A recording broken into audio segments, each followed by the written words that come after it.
Bonjour à tous. Aujourd'hui, je voudrais vous présenter, malgré les apparences, un véhicule du futur. Donc, je vous remercie d'être passé sur ce site, de visionner cette vidéo. Et puis, sans plus tarder, on va ouvrir le capot. Donc voilà, le capot est ouvert. A priori, tout est normal. Voilà, on a les organes habituels, la batterie, etc. L'admission d'air, bon là on peut remarquer déjà qu'il y a un petit tuyau qui a été rajouté. Et puis là, on voit une petite bonbonne qui est un générateur de gaz à chat chaud. Donc vous voyez que ça prend pas beaucoup de place. Par contre, on va le sortir de sa petite cachette pour vous montrer exactement comment ça fonctionne. Donc le voilà sorti de sa petite cachette. Donc en fait, vous voyez que c'est un système qui est très simple, c'est le plus basique qu'on puisse trouver. C'est un générateur qui fonctionne avec des câbles en fil d'acier qu'on voit ici, qui sont entortillés autour d'une tour en acrylique, un bocal qui est en verre et le couvercle avec où on a implémenté donc l'alimentation ici. Là, on a une prise d'air avec un bulleur, on a un tuyau à l'intérieur, ce qui permet de créer l'aspiration et surtout de contrôler l'aspiration qui est produite par le moteur via le système d'aspiration d'air. Ensuite, donc ça c'est raccordé à la terre sur n'importe quelle prise de terre qui serait disponible à proximité. Donc sur l'alimentation, on a pris soin de placer un fusible. Là c'est un fusible de 10 ampères, ce qui est largement suffisant vu que ce générateur consomme à peu près 3 ampères et demi. Le maximum recommandé étant 4. Après on risque d'avoir de la surchauffe sur ce genre de générateur. Ici on a la prise d'aspiration de gaz à chat chaud, donc hydrogène-oxygène, qui est produite par l'électrolyse de l'eau.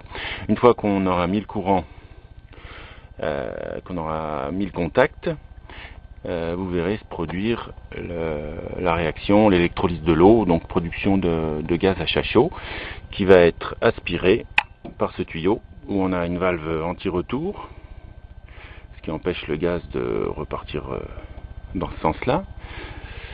Donc ce tuyau, il est branché sur l'admission d'air après le filtre à air. Voilà. Voilà, donc on a placé quelqu'un aux manettes qui va mettre le contact quand on va lui faire signe. Avec ce mélange donc qui est dans le bocal, il s'agit d'eau distillée et d'un électrolyte qui en l'occurrence est du bicarbonate de soude, donc rien de bien extraordinaire, hein. On trouve ça dans le commerce, autant pour l'eau distillée que pour le bicarbonate, à des prix vraiment très abordables.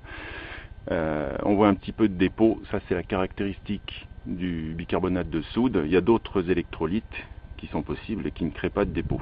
Enfin là en l'occurrence j'ai déjà fait 200-300 km avec ce mélange, il y a un petit peu de dépôt. Donc attention, on va mettre le contact. Voilà, donc vous voyez immédiatement il se produit l'électrolyse et vous pouvez constater qu'il y a un dégagement de gaz. Alors j'espère que ça se voit pas trop mal sur la vidéo. Donc ce gaz est aspiré par la petite sortie qui est ici, qu'on a vu tout à l'heure. Il est aspiré naturellement par l'aspiration qui est déclenchée quand le moteur tourne. Donc là le moteur ne tourne pas, hein, c'est pour qu'on puisse quand même s'entendre. Donc voilà, vous voyez que c'est quelque chose de très très simple, d'enfantin presque à réaliser. Voilà, donc vous avez vu comment fonctionne ce petit générateur qui est le modèle vraiment le plus basique. Il y a des modèles qui sont beaucoup plus évolués que vous pouvez voir sur le site moteurao.frisoka.com. Donc pour les besoins d'expérience, on a pris un seul générateur. C'est un petit peu petit pour ce type de moteur. C'est un moteur qui fait 2,5 litres. Donc il aurait mérité, on va dire, 2 de ces bocaux branchés en série.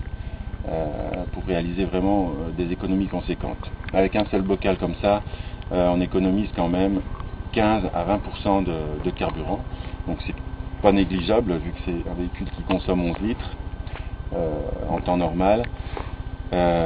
Donc voilà, moi je vous encourage à tenter l'expérience. Vous voyez que c'est vraiment pas compliqué. Si vous voulez avoir d'autres précisions sur le HHO, n'hésitez pas, retournez sur le site et puis bonne route à tous.